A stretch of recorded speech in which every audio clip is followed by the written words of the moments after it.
You're listening to That Teacher podcast, hosted by me, Alyssa McDonald. I'm that teacher who decided enough was enough and started an online business to fund my own 2-year maternity leave from my teaching job. This journey has been life-changing, bringing me opportunities to lead and grow in ways I never thought possible. Now, I'm on a mission to help other educators, moms, and impact-focused entrepreneurs find ways to build the online business of their dreams so they can have the time freedom and financial freedom they deserve. So grab a cup of coffee and let's bring your wildest dreams to life. In last week's episode, I talked about the 3 main marketing motions you can do. One of them being live launching, another one evergreen funnels, and the third is sort of that consistent or nurturing type of marketing content, that ongoing nurturing of your community. I want to talk a little bit about launching this time. Now, if you've never launched before, you don't know what a launch is, or you're like, you know what, I don't have a course, why would I launch? I want to speak to that first. Don't turn off the episode just because you don't have a course. Everyone should be launching no matter what product you have, whether that's a service, a digital product, or a knowledge product, or any other kind of business, a physical product. We definitely want to be thinking about a launch. I think that word sometimes scares people away, but all it means is a concentrated marketing campaign. So a week, 2 weeks, a month where you are focused on selling and talking about this one particular solution. If you're a TPT seller, it could be a product line or a bundle. If you have a course, obviously the course. If you have a physical product, maybe you're about to launch a new line or something like that, and you're wanting to bring attention in this very concentrated way. It's very powerful. It can bring you a boost of revenue. It allows you to have sort of like this time where you're on, and then I encourage you after launch to take some time off. So it allows you to sort of do marketing in cycles. It's a giant experiment. Every time you repeat the launch, you're going to keep all of the stuff, all of the marketing assets you used from one launch. You're going to keep those exactly the same for the next launch, but you're going to tweak one thing that didn't work. And eventually, hopefully, you're going to get this very nice launch playbook that works for you that you can kind of rinse and repeat over time. A launch is not meant to be changed every time you run it. It's an experiment that you're constantly iterating on and improving and making better. I have not changed the way that I launched Teacher Hustle University since I started in 2019, other than just experimenting with different things. For example, I used to have a webinar as a sort of a launch event to get people excited. It worked really, really well. And then I thought I'd try a challenge. Challenge didn't work out as well, so I went right back to the webinar. That's the way you look at things as an experiment. You take a look, you try something different, but then you find what works and you repeat it. Now, if you've been launching for a long time, you might feel your launches have gotten a little stagnant and you're looking for some tips to really have your most successful launch ever. And especially if you've tried to launch over the past couple of years, you may have had an unsuccessful launch or two and you're ready to just see a successful launch again. So let's dive into my 6 tips. And this is overdoing, I don't even know how many launches I've been behind at this point. I don't even know if I could put a number behind it, but I have, hundreds of entrepreneurs in my Course Creators Intensive program, and I've helped them launch. And then I've been like one-on-one behind the scenes with at least a dozen clients on several of their launches, including startup launches and product launches like that too. So I have some really good tips that have worked across every different entrepreneur I've worked with, no matter what they're launching, course, digital product, service, whatever. These tips work for a successful launch. Okay, tip number 1. I want you to try doing a limited time lead magnet release 1 month before you launch. Put out a lead magnet that you have never released before, or honestly, just take an old lead magnet and put a new title on it and jazz it up a little bit. But release something new and exciting a month before launch. You don't have to mention that you have a launch coming up. You don't have to mention the thing that you're going to be selling. Just put out this new lead magnet, make it a really exciting thing, and put it out to a new audience. So one of the biggest mistakes that people make when they launch is they continue to launch to the same email list. The size of your email list is a direct reflection of your launch results. So if you have 200 people on your email list, you can expect to sell to about 2% of that email list during your launch. And so that's a really small number if you only have 200 people. I'm not saying you have to have this huge email list, but just know that your launch results are a direct reflection of who you're talking to, the number of people you're talking to. Sometimes entrepreneurs listen to podcasts where people talk about these launches where they made $30,000 in the first 2 hours that they were open. And so they expect that's going to happen for them, but they don't realize that it's really reflective of the size of your list. The best thing you can do is grow your list ahead of launch. And the best way to grow your list ahead of launch is with something new and exciting. I also think it is really important to put a limited time on that thing. So that thing is only going to be available for the next month. And then it's going to expire, go away, whatever, until next year. You're going to tuck it away, retire it, whatever. But put some urgency around new people grabbing that lead magnet. And then we need to get new eyes on that lead magnet. So do as many collaborations as you can. And the call to action on those collaborations is to grab that lead magnet. That means going on podcasts, doing summits, whatever you can do, calling up your business besties and seeing if you can get in front of their audience and do like a guest live or something like that. And the call to action is to download that lead magnet. Show up, try a different channel, try TikTok, try to just wherever you can get that lead magnet in front of new people. Put a start and stop on it, and then make sure that it's really relevant and juicy for the people who would be perfect for the thing that you're going to launch in the future. Something that's top of mind for them, really like a problem they're looking to get solved right now. Tip number 2, re-engage that email list. We've got to wake up that email list and get them paying attention to things ahead of launch before you even start launching. We don't want to come in out of nowhere and surprise your list with a bunch of sales emails. This is going to make you feel better about selling overall, and it's just a really great way to get your list perked up and paying attention. The way we're going to do this is with a 2 to 3, you could push it to 4 email re-engagement series. These emails would go out over the course of a week, maybe 2, but no longer than that. And the key here is to create a series where they are opening one email, getting a ton of value, and then paying attention because they know there's another email coming. In my list earlier this year to re-engage my list, I did a series on the different business pathways for teachers. The emails were value packed. There was really no explicit call to action. It was just about adding value. And then the call to action was to read the next email. And I told them when it was coming and what they could expect to be inside. And that's going to really wake up your list ahead of launch, which is great to do. I would do this about a month out from launch, and then just make sure you're sending them a couple emails in between to keep them engaged. Like if you have a weekly newsletter, that's fine. Just getting them sort of paying attention to opening your emails. And then, all right, tip number 3, I would create some shareable launch assets. So create some graphics, maybe email templates, things that you can pass on to others to help you get the word out during launch week. This is a great way to make sure that you are ready in case you have sort of a quiet spot during your launch. And then you can lean on some partnerships. So what I want you to do is create a folder of graphics and email templates and social media caption templates and get them ready for people who are, those biz besties of yours who wouldn't mind sharing about your launch on their own Instagram page or wherever they are. Or maybe you have a value add for other people who might share this out, like you have a discount code that they can give to their audience. Or maybe you have an affiliate program you're running where partners can get a percentage of your sales by sharing your launch. This is all about getting your launch in front of new people. And sometimes we just need to really be smart about reaching out to others and getting in front of their audiences. I would rather you spent money on an affiliate program, in other words, paying people out to sell your product, than a Facebook ad. It's going to be far more effective. So for example, in my niche. Let's say I was going to do a launch of Teacher Hustle University.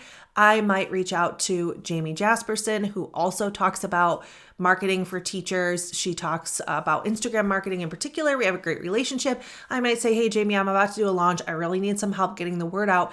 Could you share this with your audience? I'll give you a special discount code that you can pass on to your audience. I think that's valuable enough, and we have a close enough friendship. We've both given to one another when we can. So I think she'd say yes.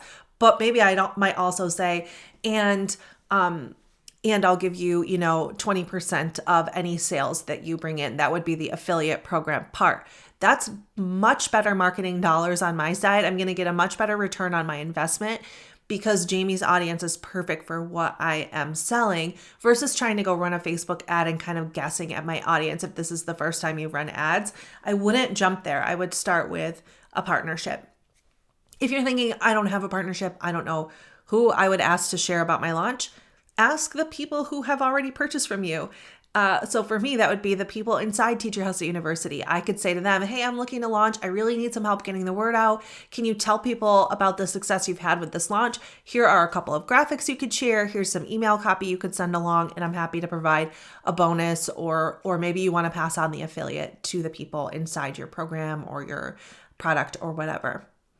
If you are doing a service, this would be like a referral. So you might give them even a little bit higher price. Let's say I have a higher price service that's, a $500 service. I might pass on a $50 referral fee if they bring in anybody during my launch. So it can look a little bit different depending on what you are launching. But we want to basically have other people who are sharing about our launch and not just have it be us trying to share to that same audience we've been growing. You really could double your launch, double the amount of eyes that are on your launch for every partnership that you have. So definitely worth reaching out to other people to get some help here. Tip number 5, a good old giveaway. Listen though, before you're like, oh my gosh, I've been there with giveaways. I don't want to do this. We're going to give away just like something light, something fun that relates to the product that you're going to have for sale. You can do this ahead of launch. You can do this during launch to just get some more eyes on your stuff and get some more excitement going. This works really well for about halfway during launch when things are starting to get a little, you're hearing a little crickets. And I would, again, something fun. So it doesn't need to be, I actually think I would stay away from like an Amazon gift card, which is very general and not very exciting. Maybe, for example, for me with Teacher Hustle University, maybe I'm going to give away like a physical copy of a planner and I'm going to mail it to the person's house with a THU sticker or something like that. Something that's fun and relates to the thing that you are launching. You could even give away your own time, your own services, like a coaching call or an audit or some kind of a bonus related to your launch that could go out to. So there's a couple of different ways you could do this. You could do a giveaway where you are trying to get new eyes on your launch content. So the call to action is to share. So that would be, let's say you're on Instagram and you're going to give away this business journal and you do kind of like the typical giveaway thing where you maybe post a picture or a video of that thing and you say, if you share this and you tag somebody or whatever, you'll be entered to win the thing. That's great because it gets people sharing, gets new eyes on your content. It's fun, it's light, it's easy. It's also a great thing to, going back to the partnership step, like tell the partners that you're working with, hey, I'm doing this giveaway. If you don't mind sharing, that would be amazing. Gives them something else valuable to share with their audience. Another way you could do this is sort of internally. So with your own email list, if you're feeling like you're having crickets there, you could do a giveaway with your email list, but this might go a little bit differently. This might be like anybody who joins today by midnight gets this particular bonus, or the next 10 people who join get this particular bonus. This is more, instead of a visibility angle, you're taking the angle of, I want people to get off the fence and buy. And both of these can really help when you are having the good old crickets during your launch, which happens to everybody, by the way. Do not worry when that happens, like halfway through your launch. It literally happens to everyone. I've talked to a million different people, I feel like, off the ledge in the middle of the week of just like, it's going to be fine. Keep pushing, keep putting yourself out there. It gets a little exhausting, but it does always turn around. All right, the next tip for the most successful launch you've ever had is to really optimize something from your last launch. If you've done a launch before, Do a debrief on that last launch before you even start this new one. What worked? What didn't work? Was there anything that needs to be fixed or improved? And sometimes you've looked at your launch assets so many times that you can't even see what the problem is, but you know it's not as good as it could have been. In that case, I would definitely hire out a launch specialist to take a look at all of your launch assets from the last launch. A sales page can make or break your entire launch. I can't even say that enough. I specialize in writing sales pages, and I've seen conversion rates double after I go through and improve the sales page. We really underestimate how important a sales page is. It's really the core of your whole launch. If you've heard my launch strategy before, you know sales page is first, and then we build the whole launch around it. If you have a digital product and you're like, I don't have a sales page, I'm a TPT seller, maybe it's time to create a sales page. Maybe it's time for you to take that product off of TPT and create your own sales page so that you can really drive your audience for conversions.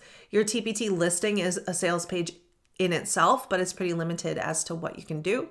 Sometimes you just need to take that and create your own and put a little more of that sales psychology into it. It could be a couple of emails in your launch sequence are just not getting opened, and we need to improve that open rate this time. It could be that your launch event really just didn't convert, and maybe you need to try a different one. But try to optimize just one thing in each launch. I know it can be tempting to just like scrap the whole thing and start over, but again, it's an experiment, so we need to just change one variable at a time. Also, if you're getting ready for a launch, I have put together a launch toolkit, which is one of my favorite tools that I've ever put together. And it is kind of goes hand in hand with my Course Creators Intensive program, but it works whether you're launching a course or a service or a toolkit or whatever, a digital product. You can grab this launch toolkit to get all of the templates and calculators, the launch debrief, analytics, everything that you need to think through for your launch. And then it's in Notion. And even if you're not going to grab my toolkit, I would definitely recommend keeping all of your launch assets, all of your launch analytics, everything, all of your reflections, all in one hub like Notion, where then every time you launch, you're just kind of pulling that hub up, taking a look at what worked and didn't work from the last time, recycling as much as you can, and not having to start from scratch every time you launch. That was the purpose of me putting together this toolkit. And if you are like, you know what, this is the first time I'm going to launch something and I really want to know how to do it. I don't know how to go about a launch. This is a great place to start. It's somewhere I wish I would have started when I first started launching, to keep everything in one place. So I'll link to that in the show notes, as well as Course Creators Intensive if you're thinking about launching a course. And I have one more tip for you, which is possibly the most underrated tip of all time, because it can really amplify your launch. It's very powerful and it takes just a few minutes to put together. And these are case studies. I want you to make sure that when you're launching, you have a really nice collection of case studies to share throughout your launch. Now, case studies and testimonials are two very different things. Testimonials are, oh my gosh, that course or that product was amazing, I loved it. Case studies are, here's how that course, that product, that service changed the course of the thing I was doing. Here's how this changed my life. Here's how I started doing things differently after I went through this program. Totally different thing. One of them is a story, one of them is just the testimonial, right? If you're thinking, oh, I don't know, like how to collect these stories, one way you can do it is an interview. So reach out to a couple of people who went through your program or your product and ask them a series of questions that gets them to tell their story. Or you can even do that same thing, but do it on video. And the key here is to ask questions to pull the story out of them. What was life like before you took the course? Tell me about it. What was the thing that made you really join this course? Why did you do it? And then what was the major aha moment you had when you were in this course, and how did that change things for you after the fact? A video recording can be super powerful. If you're feeling like you don't have time to do it, you can also outsource this, hire someone to video interview your people. Sometimes that can be a little bit nicer actually, because it's not as, I don't know that it's awkward, but like the person probably feels more comfortable sharing about their experience with you when there's a third party that they're talking to. You can also use a service like Video Ask to ask them questions and then have them record back their answers. And then you just create sort of a montage of that. These are great for social media. They're great for your sales page. They're great for emails. And if you can't get video, at least write an email with a case study or two in it. So powerful, so helpful for people who are trying to make a decision about if this is the right next step for them. Make sure you have case studies inside your launch. Those are all of the tips that I have for you right now on launching. I've also dropped a code in the show notes to give you 20% off of both that Course Creators Intensive and the launch toolkit that I mentioned earlier. And I want to hear about your next launch. What date do you have on the calendar for your launch? Which one of these tips are you going to try? I want you to send me a DM over on Instagram, Alyssa A. McDonald. Let me know what you're going to try. Please share this episode if you are listening and you loved it. I really need your help getting the word out that I am back and podcasting and loving it and sharing my best tips. I'll see you in the next episode. Thanks for listening to That Teacher Podcast. I have a lot of resources for you in the show notes.